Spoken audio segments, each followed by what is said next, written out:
then we'll move the first agenda item over to Dr. Bonner.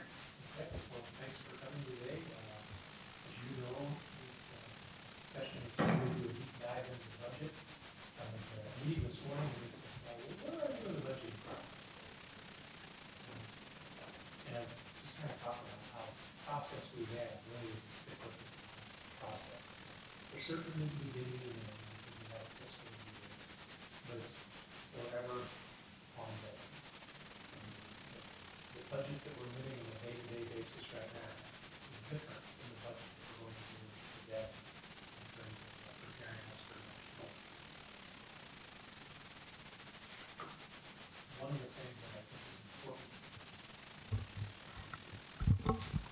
One of the things that I think is really important for everybody to know is for us to be where we are today, we've already done a whole lot of vetting and a whole lot of developing of the budget.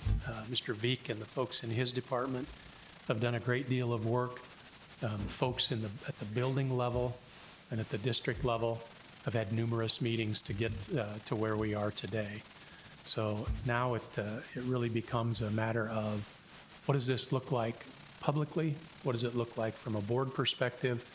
And how can we make sure that over the next couple of months we get the best finished project for a budget that we get? So with that information and as background, I'll turn it over to Mr. Veek for the nuts and bolts of the actual budget.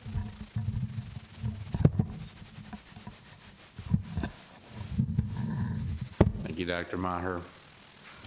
So we weren't able to get the screens working today. So fortunately, everything I was going to show you is in this book anyway here. So we'll just go through here. I'll tell you what page we're on and stop me as we go if you have questions, if that's all right. I'm going to start on page 4, which has the executive summary in it, and that's more for the, or it's a draft executive summary. That's more for the board meeting next Wednesday, the hearing, but I'll just touch on a few things. You can see our revenue, we're showing 8.2 million, but that includes a transfer. We'll get into that here in a second. So it's really not up that much. Our expenses are up about $4 million on a $168.6 million budget last year. I was calculating out. It's roughly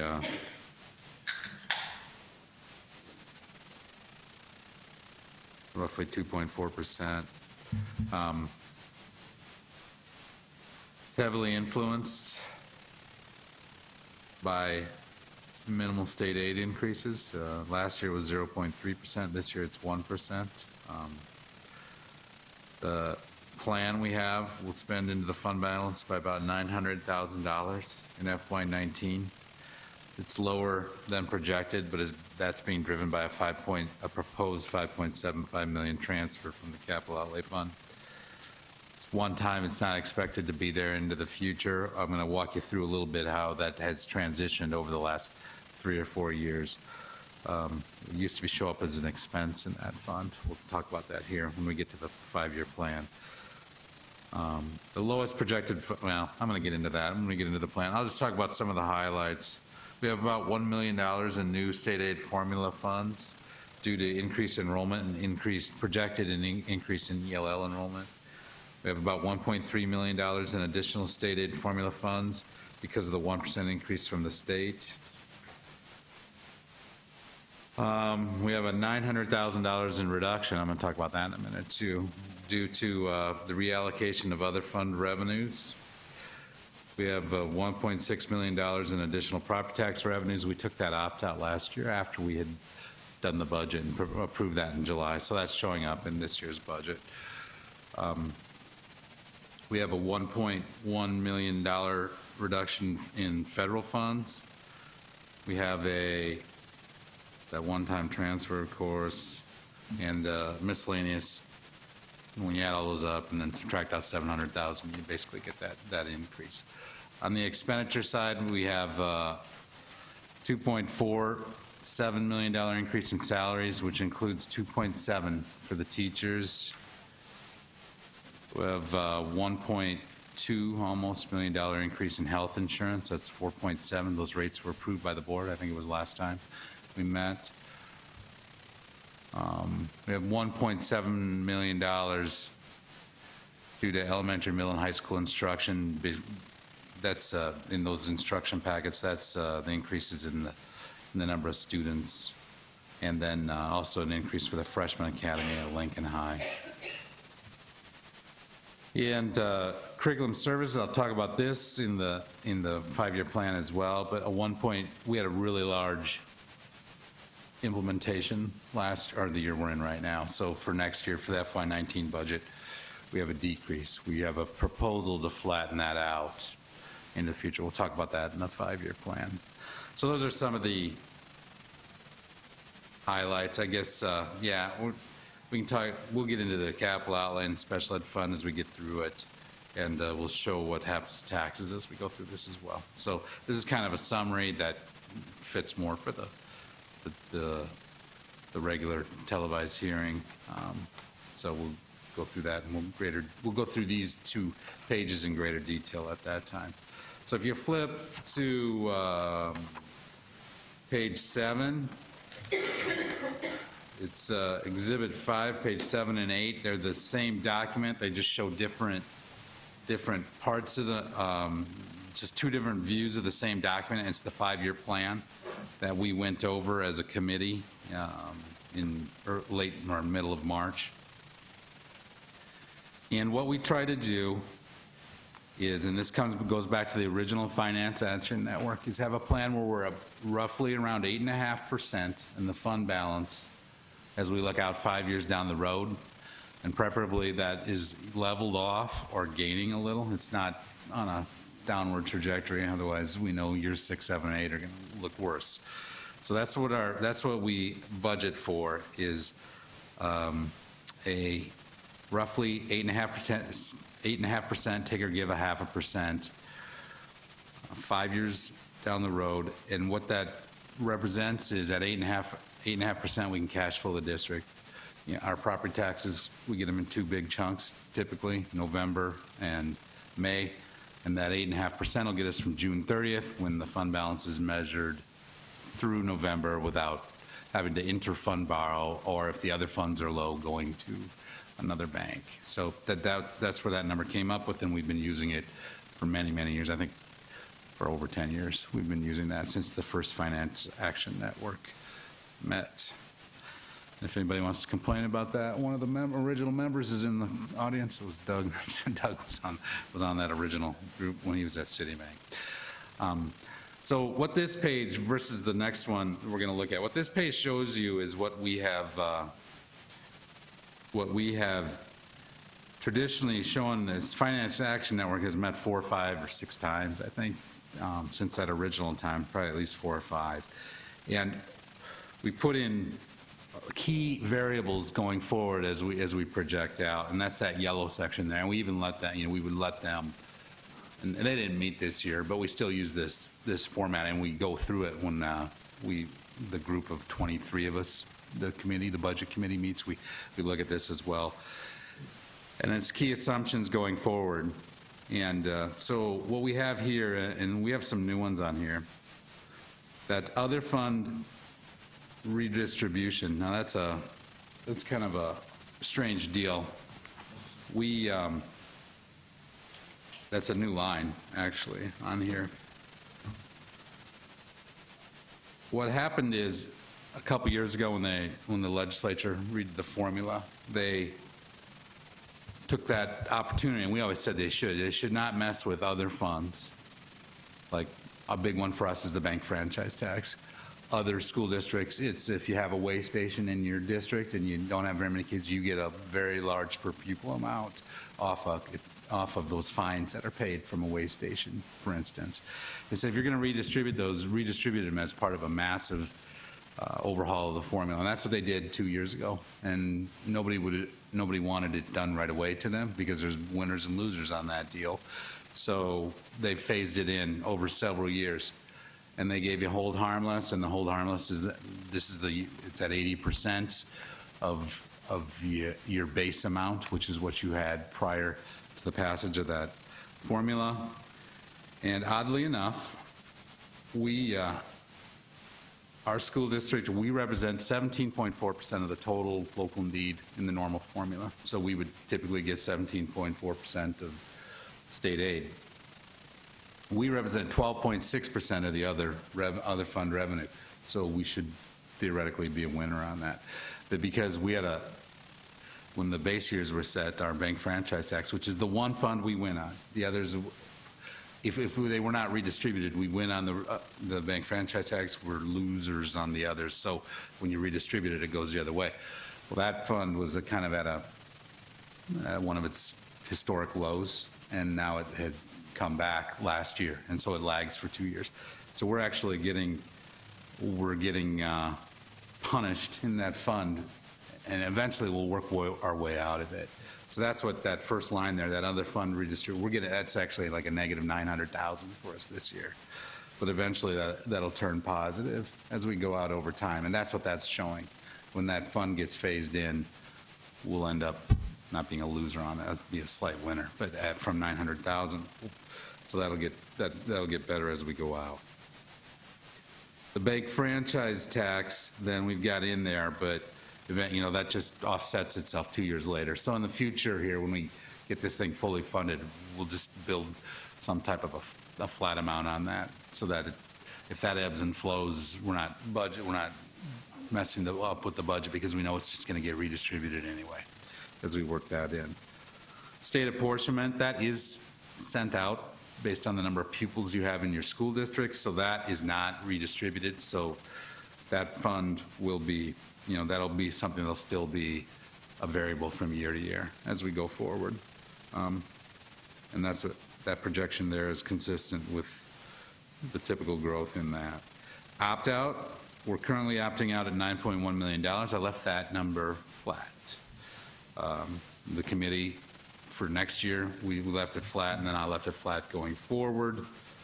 The idea with this opt-out was that if we get low increases in the state aid formula and we want to keep our salaries moving forward, we can eat that up. Or if federal funds take a hit on it, we got both. We got a small increase in the state aid formula, and our federal funds got hit, but we did not propose. The committee decided not to propose raising that opt-out. We're at 1.6 million on that second opt-out, so there's 3.4 million left in there. We're leaving that flat. The reason I've got a box out there in FY22 and 23 is the $7.5 million opt-out will be coming off the books, and if it's not re-upped, that money that would necessarily drop. But I just for the assumption of this 5-year plan left that in there. The transfer from capital outlay is in there. Like I said before, that's a one-timer. If you look at below, that's the revenue side. If you look at the expenditure side and you go to the bottom in the yellow there, last year we were offloading general fund expenses into the capital outlay fund. You've been able to do that for many years, and then they really upped that amount up to 40% of your fund you could do recently. You could always do the 15% of your bus contract if you had that. You could do your textbooks, and then they just said 2 or 3 years ago, they just said you can do up to 40% of your capital outlay fund. Well, the Department of Ed said that's screwing up how we report to the federal government what our expenditures are. Those are typical general fund expenditures. So they said, instead, we'll just let you transfer that money. So that's why the expense went away and the transfer. So it becomes a revenue now instead of on the expense side of the ledger. We have efficiency factor built in of 0.75. That means we think we can cut 0.75 out of our budget each year. And as you get further out, it's harder to keep finding efficiencies, so we kind of phase that out as we go out. Teacher delta, we thought this was going to be a fairly big year next year. It isn't, because that was the last year of our old early retirement incentive. It didn't turn out to be as big as we thought. So that's a fairly conservative number there. But I do think with what we did when the salaries and what's happened with SDRS, you're going to have more teachers teaching a little bit longer into their career. So that 800,000 is, I don't think it's too low. I don't think it's too high. But I think I think we're being fairly conservative on that number, and maybe we'll do a little better. But what that is, the teacher delta, we always think everybody knows what we're talking about when we talk about that, is when a teacher who's at the high end of the pay scale leaves and is replaced by one who's at the beginning of the pay scale, obviously the district sees a savings. That's what that's about. Health insurance increases, we put in a maximum of 5 into our agreements, and of course, we're negotiating with the classified staff right now, but we've had it in there the last 3 or 4 times, is that the district will go up to 5%. So that's the amount we budget. We were, prior to doing that, we had been at 14% a year. And we've really done some things over the last 10 years, I'd say, to really limit that. And we haven't had an increase on their side greater than 5% since we put that in. So that's nice. So that's kind of the key variables. And then the next page is just same info, just a little more detail of what's in here. The one thing I wanted to point out before we get into what our fund balance looks like is if you look at line 29, that textbook adoption, that thing would go up from 4.8 million down to some years under $1 million and bounce all around. Last year we had talked about in this meeting, maybe we can flatten that out, and in years where you spend less than you budget, you just put it in reserve, and then in years where you need to spend more than you budget, you just tap that reserve. So I just have it going up with the number of the student growth is essentially what's going on there. So that's nice. That'll even out that budget so it doesn't go like that. So what you can see here is on the projected 18, we think we've got the original budget in there, and then on line 18, we have an adjustment for how we think we're going to come in that year. We think we're going to come in about $2 million to the good, and I think we actually might even be able to do a little better than that. But $2 million to the good we've got in, and part of that's helped out by, let's give the legislature credit, they gave us one-time money of 0.7% at the end of this fiscal year. So that's about $900,000. So that's a fairly significant amount. So that's part of that, and that's why I think maybe we can even do better than that $2 million. So we show that we're probably going to come around 7.5% at the end of this year. We had even planned to possibly go lower last year, but that'll be decent. Next year, we're only into it by about $860,000 because of that transfer from the capital outlay fund. But that'll take us down to 6.8. And then the year after that is in the next 2 years, I guess, although in FY21, we do show actually slightly being the positive because we're spending more money, the percent drops a little bit. And then we show ourselves climbing out of it. And that, honestly, that efficiency factor, you go down to line 41, that shows you how over 5 years, how much that affects that. If we weren't building that in, we'd be at 4% out in FY23 versus 9%. So what that tells you is we have to do a good job of finding those efficiencies as we budget. And those committees look through that. So that's what the 5-year plan looks like. Any questions about any of that?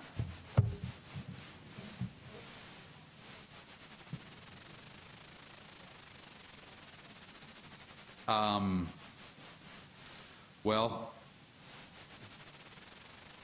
now ask your question about it. I guess is it for that fund, that 5.75, you think it's going to go away and that's why we're transferring it, or I guess.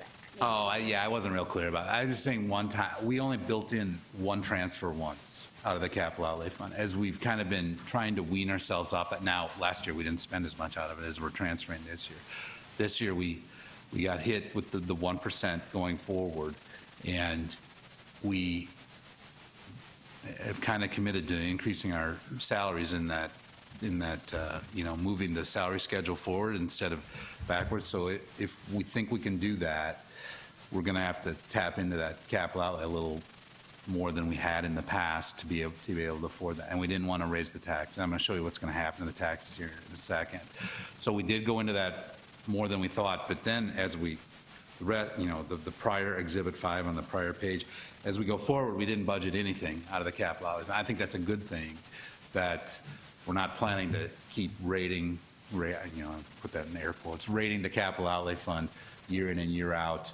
We're going to try to we're going to get off that so we can use the capital outlay fund for capital projects. But this year, we wanted to not tap into we wanted to keep the property taxes level or actually dropping a little bit to that rate. So that was kind of a sacrifice the committee just decided to recommend this year.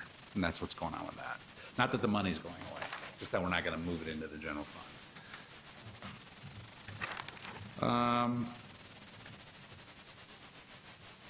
The next page, 9, it's Exhibit 10. This is a look, we've done this for years, well, obviously we look back to the turn of the millennium, back to 2000, and look at what's happened. This is an actual house in Sioux Falls, located in southwest Sioux Falls. We track the taxes on that house all the way back to 2000, and you can see, you know, and of course 2019 is projected because we don't know exactly where things are going to finish exact. We know what the assessed value is, it's 175, but we don't know what the taxable value is. That's actually determined by the Department of Revenue based on what's going on in the state and in the county. But based on the same ratio as in 2018, we show that going up to 162. Anyway, over the whole 18-year or 19-year period, the total increase is projected to be 21.2%, which is an average annual increase of 1.1% a year. Not too shabby. Just for something to compare it to, I look back and give you the same period of time, but I don't know how to project what the state's going to be in FY19, so I go 2 years back and lag for 2 years, just what's happened with the sales tax on a per capita basis over that same period of time. You see that average increase is 4%.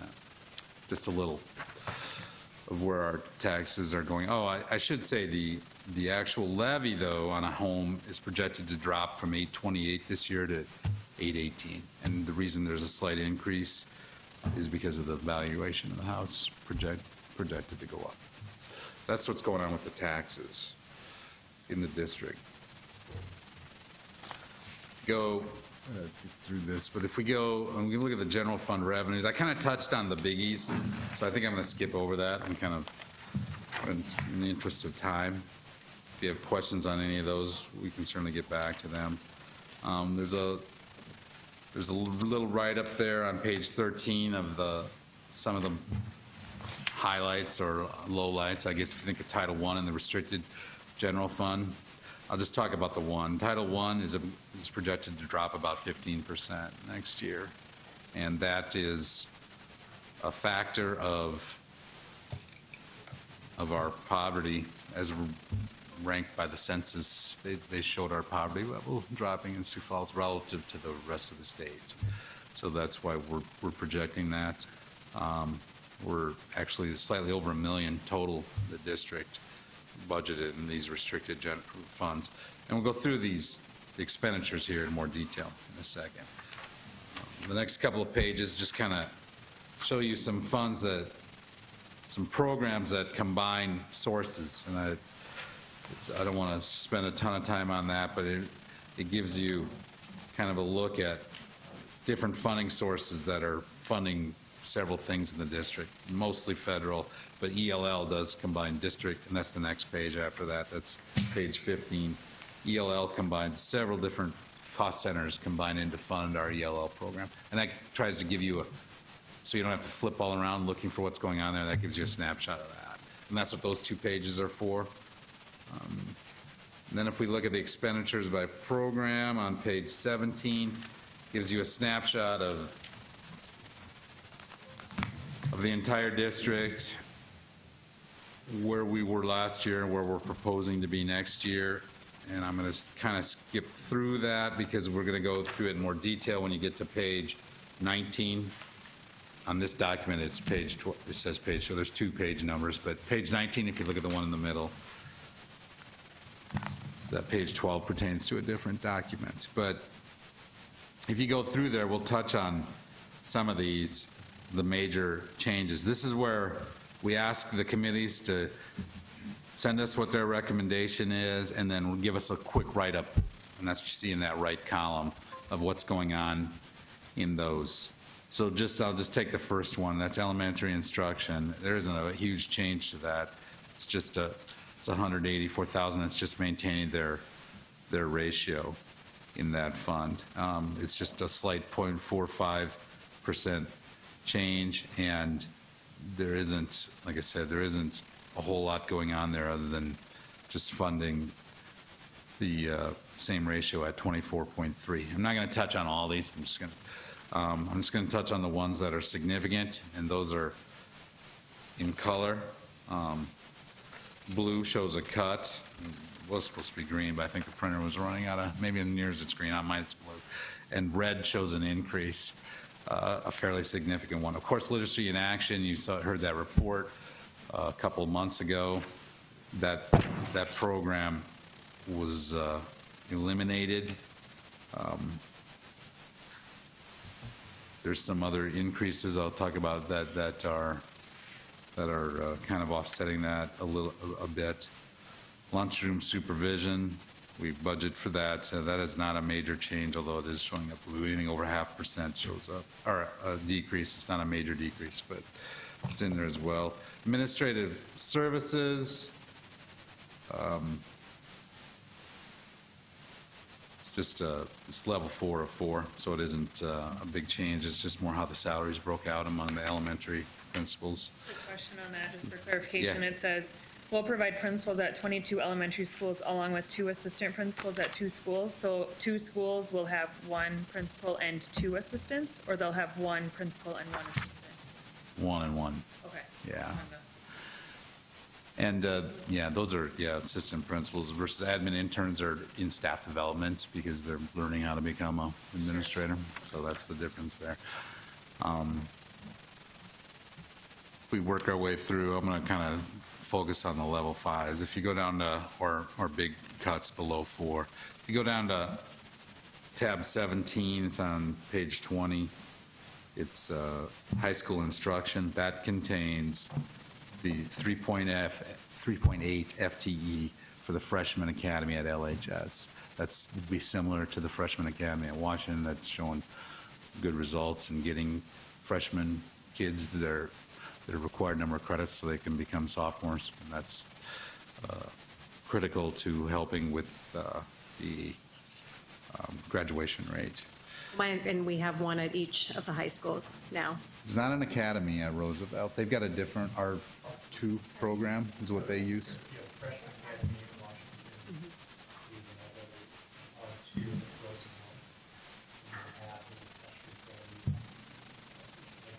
So you would. Similar programs. Have a specific program designed to help activate freshmen transition through their freshman year successfully in high school. So this one is, while it is an addition to high school, it's still an active. Right, and that's what my point was to me, yeah. If you go to the next page, actually, jump 2 pages, I think. If you go to the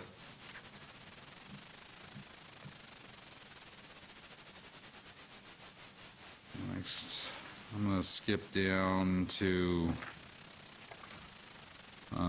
it's not an increase, but on page 21, tab 22 there, advanced placement program. It's it's not a big budget, but it's a 15% increase. And what that is, good news. That's they get funded based on how many kids pass or get a 3 or better on the AP test. So that's a good news increase, I guess, and it isn't a ton of money that program gets either. English language learners further down the page. It's an expansion. It'll maintains our current service, and then it also supports the removal of the middle school immersion center as a title school with Title I support.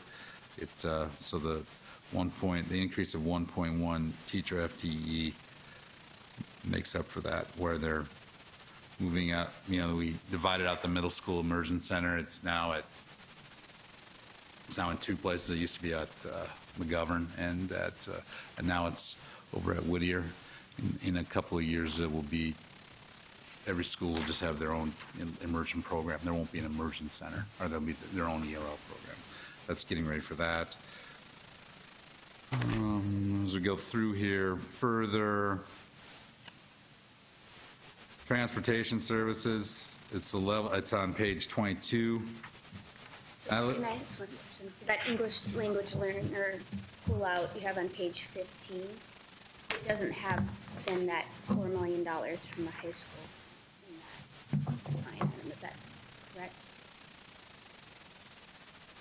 On page 20. 15.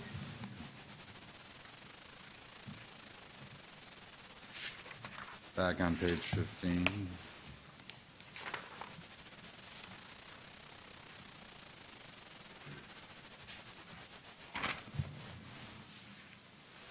Sources of funding. There's district dollars Yep, and then this is the separate. of 4.2. Well, this, I believe this is in that. Okay. Andy, you know, can you confirm that? Yeah. That should be part of that number. That's our total district Okay. amount in there. Yeah, and it matches up to this number. Okay. So that's the new dollar amount. I need to, transportation services looks like a large increase. Well, it is in the general fund. But what that was is that was what I was explaining, is we were pulling expenses out of the general fund and moving it into the capital outlay. And now we're showing it as an expense in the general fund, but we're offsetting it with some revenue from the capital with the transfer. So that's what's going on there. It really isn't that large of an increase. Staff development has a level 6 of 6, and I know you guys all know this, but level 4 would be level funding. Level 5 and anything beyond that would be expansions. So there are 2 expansions in staff development. It provides targeted and continuous staff development to first-year and veteran teachers through the instructional coaching program. Continues to support teachers to integrate technology into curriculum instruction and to promote differentiations, data analysis, and student engagement to increase academic achievement, and provides an administrator high school at Roosevelt High School. So few things going on there. We lost some Title I money, and we said we cut the LIA program. But what we wanted to do is in the Title I schools and actually enhance their instructional coaches, because that is, I'm out of my league here, but that's what's proven to be effective, right, Dr. Maher? So we did a study and we looked at where we're getting the biggest bang for our buck in terms of student achievement is in that classroom. So we fortify that classroom with our instructional coaches and their ability to help the classroom teaching. So that is part of it. Another part of that is due to the reduction in federal loans, part of the instructional coaching costs that we do that. So that's part of it. The other piece that I wanted to draw your attention to is the intern at Roosevelt. Differentiate from our other high schools. And the reason is because of the enrollment at Roosevelt. Can't necessarily have more rooms. We add teachers as we grow, and we don't have very good metrics on how we add counselors, administrators, etc. So I thought that he's added an intern to help increase the administrative issues.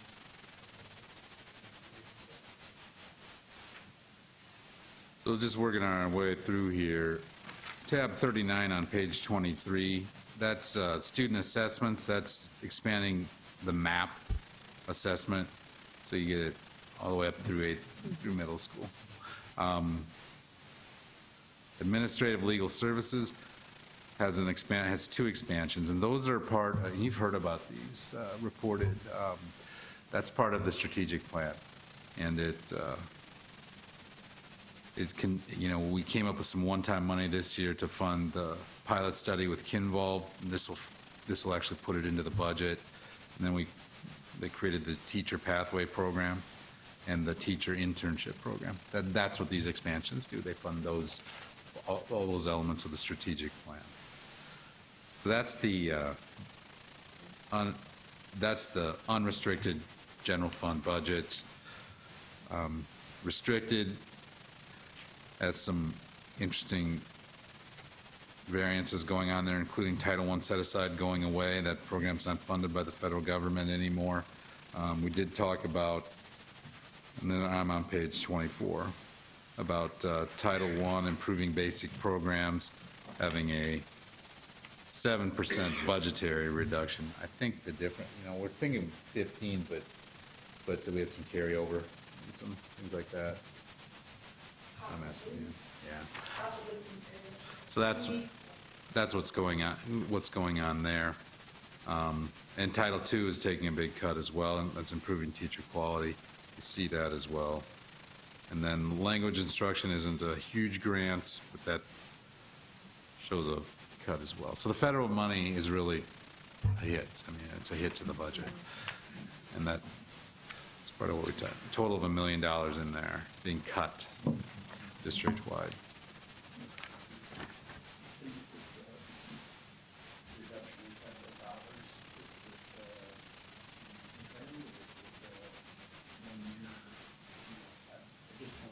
It's a great question. I don't have a great answer. And the reason I say that is a little bit of a surprise for us. I think of exactly this could be stated a bit. Our poverty rate went down in comparison to the state poverty rate. So we're not necessarily having fewer students who are growing up in poverty. But in comparison to the state, so how is that going to look in comparison to the state moving forward? I don't have a great answer. I would anticipate we would drop.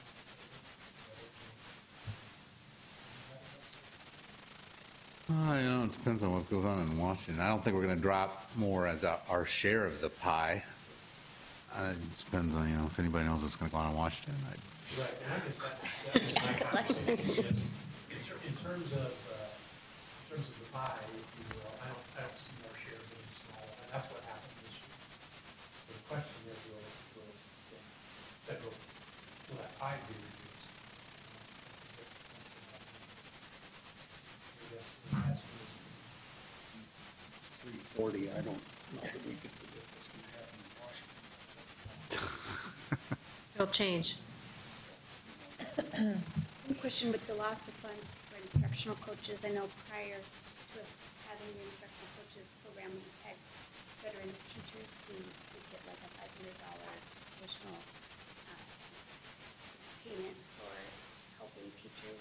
Would that be something we could look at doing to offset some of that loss of money, or is that not as successful program? Do you see what I'm saying? I can't speak intelligently to that, because I'm not familiar with it. Okay.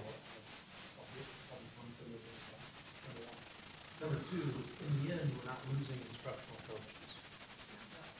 Because Right, but if the dollars kept, I guess if it became a budget issue for us or something. we would really have to look at other alternatives. I think right now, we're seeing that we're getting the bang for the buck from the instructional coaches versus supporting what's going on in the classroom. So I think we really have to look at how do we continue either that program or programs very much.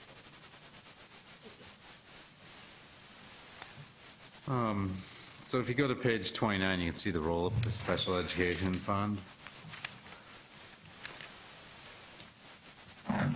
They also got the 1% increase from the state on revenue. Plus, it kind of matters what their balance is, or what their caseload is of students, because a lot of that, and for the severe kids, it's funded based on that. So the increase is slightly more than 1% for them because of their caseload of kids on IEPs. You can see the expenditures down below. That's a 2.6% increase overall. So there's actually some real reduction going on there, because the salaries are going up about 2.6 or 2.7%. So if you continue on, we can look through their kind of a little bit of their detail of their cost centers. Early intervening services as a large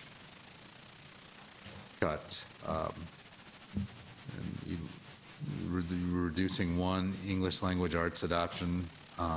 It's kind of offsetting that. Just specialist FTE to accurate FTE based on time study by cost center, and it reduces 1.5 literacy teachers at high school due to change in the service delivery of ELL. So they've saved some money on that program because of the way the services are being delivered.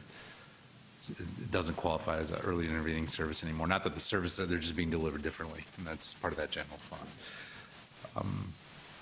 So that's a significant reduction there. There's one or two expansions, and I guess you can see them down below. In the elementary school program, line 53, it's just a small increase.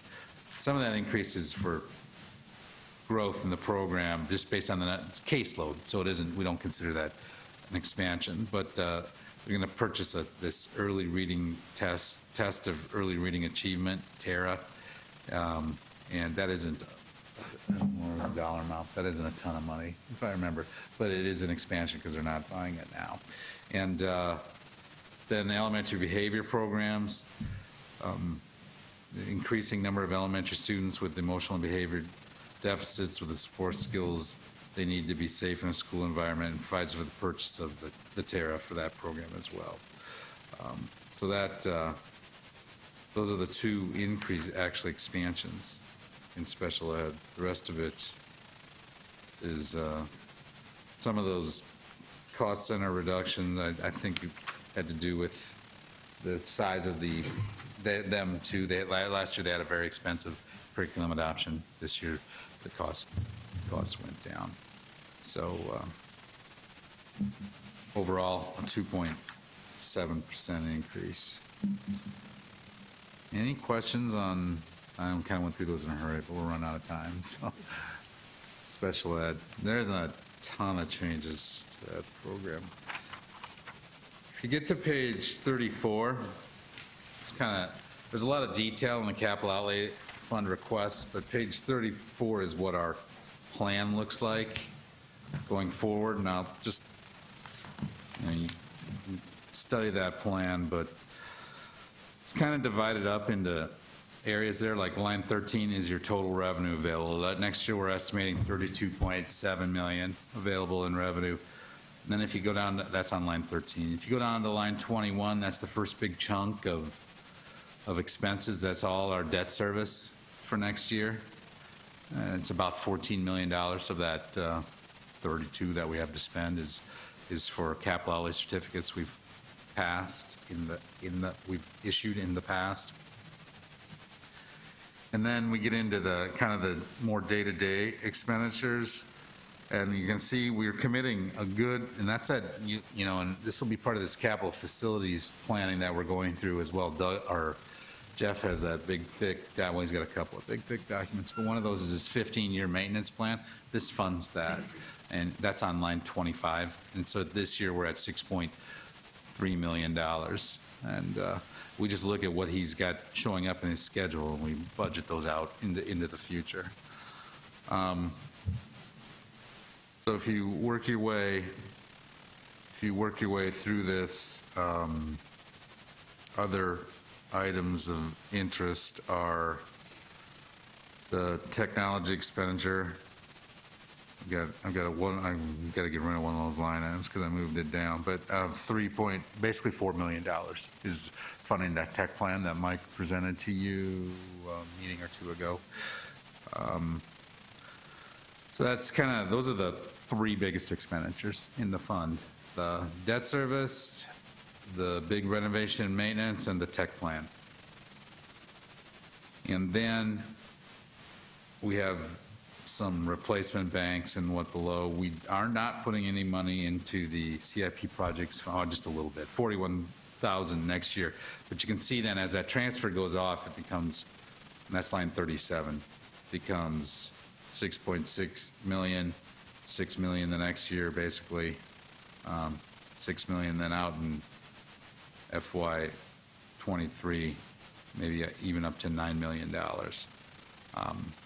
So that's what's going on there. And you can see our CIP revenue will be balanced and that's lines 51. CIP will basically be 41,000 to the good at the end of this year. And our unobligated capital outlay fund balance, we're showing at $9 million That's basically a hold, we're holding it, that's line 76. And then you can see as we go forward, we will have, and if I look up on line 73, about $6 million each year in FY 20 through 23 to spend on capital improvement projects. And then maybe grow the fund a little bit out in 23. We do have some replacement banks. We summarize them at the bottom of this page. If you want to look at the individual replacement banks, flip over to the next page. The print was getting too small if we tried to put it all on one page. So we've got the CIP in there, and we talked about that, but we have the land bank, CT equipment bank, the wireless replacement bank, and technology. Technology, now we've kind of got into the one-to-one initiative, so we used to have to put money in there because we bought a bunch of computers in one year, and now we've kind of got it, so we've got them on a cycle. So that is essentially, that technology will probably go away unless it's replaced with something else. We have the wireless replacement bank, which is intended to fund every 5 years or so, 5 or 6 years ago, all the infrastructure so that the wireless computers work. So that's what we've got going on there. Questions on the capital outlay fund? I have a really random question. On line 24 for playground equipment, do we have like a standard of how often, is there like a threshold that says when elementary school reaches X number of students that the amount of equipment should be expanded to allow those, or what's the 45,000 for? Well, it used to be 15 when I first got here. Okay. And it's, you just have a replacement cycle going through. The replacement cycle is to replace old equipment. Most people don't want to get rid of old equipment. They want to put new in. Sure, add to it versus, Really to get rid of the old stuff.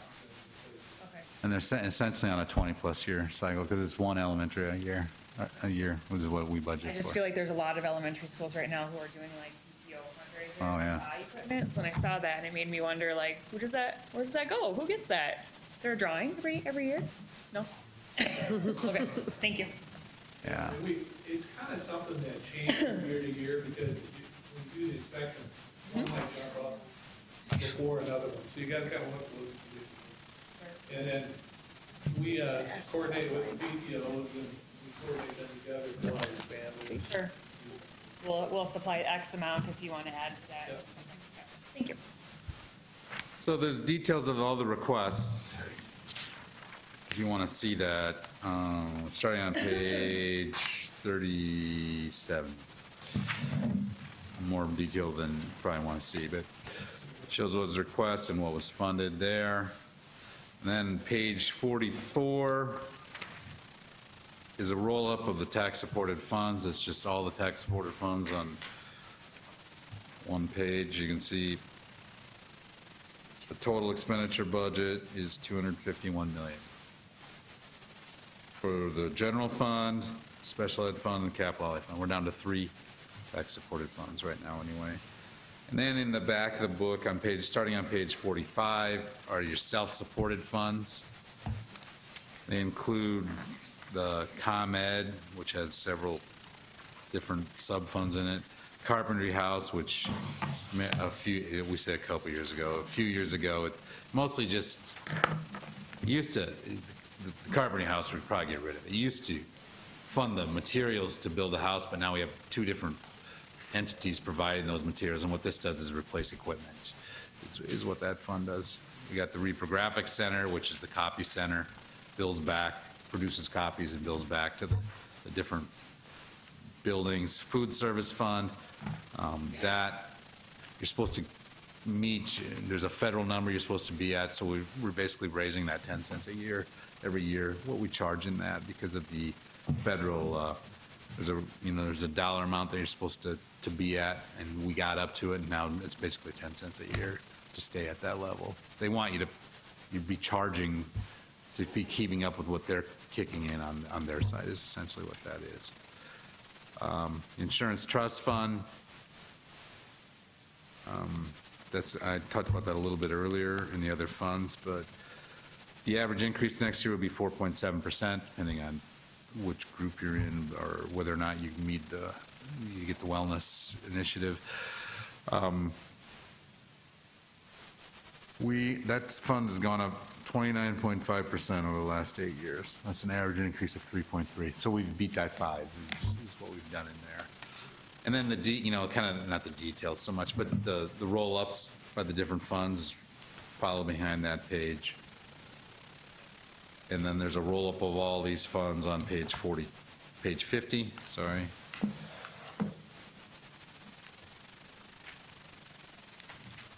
And you can see a roll-up of the food service fund on page 51 and the insurance trust fund on page 50. Any questions about those? Those are self-supported. They either bill individuals, like the food service fund, or they bill back to other funds, like the insurance trust fund. And that's a combo.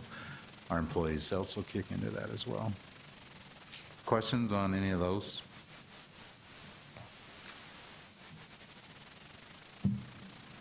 We're at 56 minutes, not bad. Gives you 4 minutes for discussion. Thanks. I kept thinking, we slow down a little bit, and now I'm glad you did. yeah.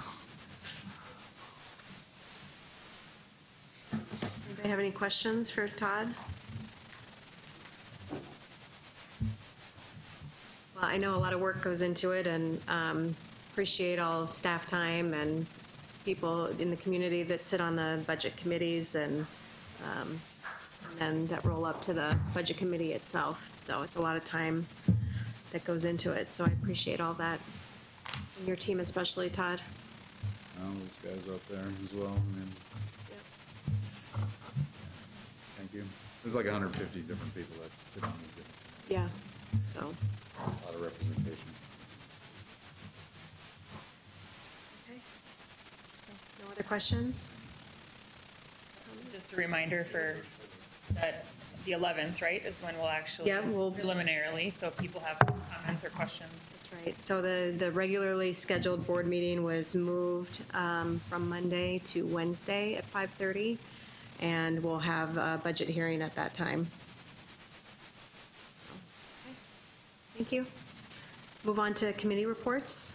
Try to go through those quickly. Kent, you want to start? Budget Committee, we just heard the report, and I'd like to echo Kate's appreciation for what everybody in the district does to keep us fiscally responsible, and it is a huge job with looking at nearly 25,000 kids and 3,500 employees. It's some of the most important work that's done in Sioux Falls, and I know how seriously everyone takes it, so thank you for that. STI, the state tech ed board met last week at STI, approved the tuition increases and student fee increases for Southeast, and there's just so much going on at Southeast Tech right now. More involvement with the business community, with internships, grants and funds that we got from the governor to do some things in combination with the Career Tech Ed Academy and Southeast Tech. So nobody is out looking for projects, but it seems like things just keep going. So good stuff there. All right, calendar, we have nothing new, we just will be looking at that as a board, as the recommendation coming up here. PATH, we met, not a whole lot of new things, where there were a few requests from parents or principals to review a few high traffic areas, so the city is currently doing some traffic counts on those, and we'll bring that back to us. The workforce development with the chamber, just continued formulation of kind of the scope and purpose of that group. Last time we did a really interesting exercise where we broke into 2 groups, and they gave us a population of students and said if you were a business owner or you were a community member, what activities or what interventions would you propose to help this population of students? To try to really get people from all the different perspectives. And it was students who weren't going to graduate from high school, and it was students who were going to graduate but not continue on to higher ed? What would you want them to know about their job prospects and their education and things like that? So it's a really good exercise, and I think people appreciated it and asked if we could maybe do that again, just to brainstorm with other populations of students that we might be able to target from a workforce development group. So it was very interesting. Policy, we met yesterday, so we'll have some policies to review on the 11th as well. Nothing PTA, sports quarter we meet next month. ASBSD, we're all heading to the convention and still in December and Friday. Echo that with the budget, to be able to get a comprehensive look like this and understand our budget, the way it's laid out for us. I can't tell you how much I appreciate all the work that it does. This really makes our life a lot.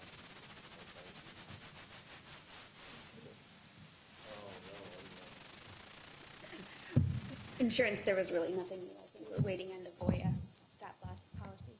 I don't know what that is. Calendar, she touched on April 23rd.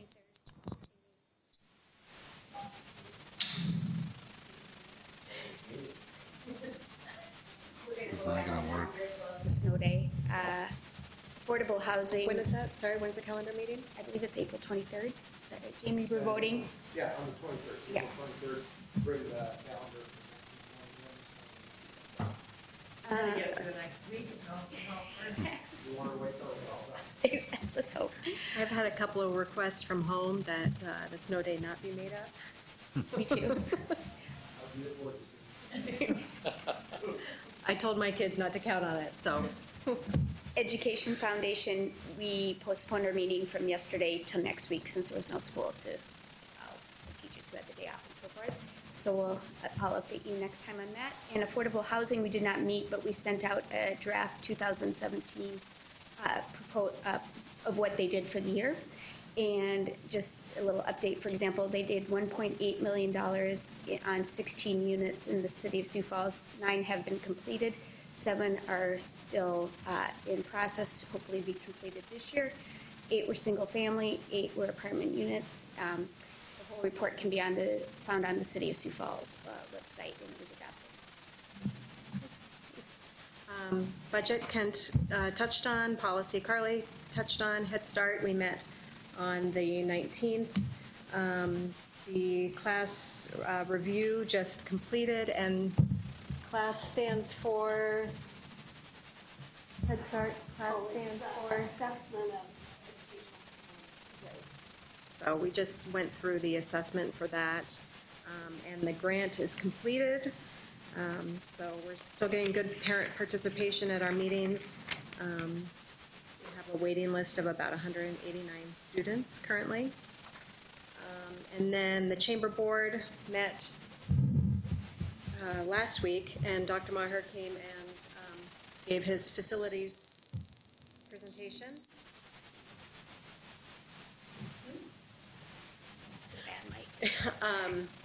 And so we were able to present to the whole chamber.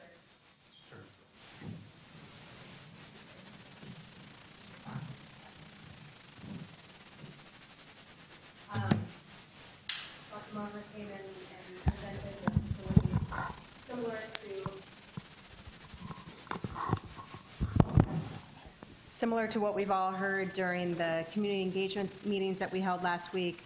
We went to the chamber board meeting and kind of gave a consolidated presentation on the phases that we're going through, what we've been through, all the information that we've been providing the community. So I thought that was really well received. Some good questions, and so that was good. That's all I have. Okay, anything else for the good of the order?